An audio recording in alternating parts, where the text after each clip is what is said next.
Hi everybody out there, it's Mark Mannering back again from class training with another 3-minute Thursday. 3 tips in 3 minutes, more or less. Actually, one big tip here. We've talked about this before with the so-called quick access toolbar that you can see there. Now I've got a file here from my Excel data, and you can do this in Word, you can do this in PowerPoint. Now most of us know that we can right click any part of the quick access toolbar just here, and I can go there like that, right click, customize the quick access toolbar, and I can add some buttons. And I can go from here, I can look at all the commands, and I'll go click there, hit the letter E for example, and come down to email as a PDF, double click, and it goes okay, and there it is.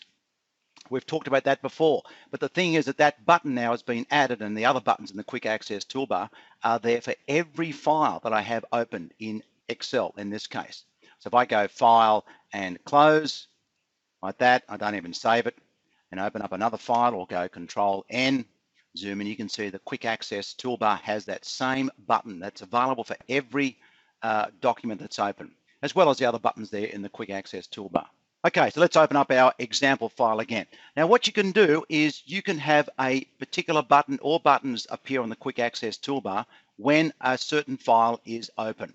If I go back to right click any particular button here in the quick access toolbar, customize, okay, again I can add buttons to the toolbar, but notice how it says for all documents default.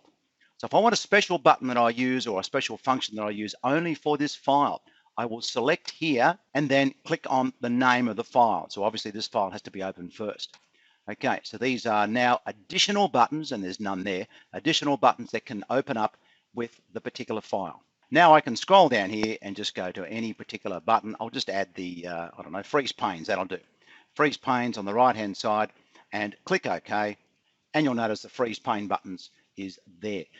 Now, if I close down this file, file and close, it'll ask me to save it because it's got that extra button stored in the file itself. Close that down. Notice how the notice how that button disappears.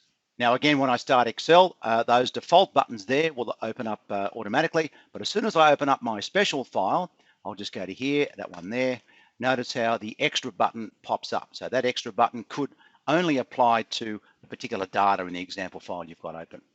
Okay, so there you go. You can add function buttons to your quick access toolbar that are relevant for that particular file only. We cover a lot more than this as well, obviously, in our Excel and Word courses and so on. So have a look at the website. Mark Mannering signing off, and see you again soon. Thanks a lot. Bye.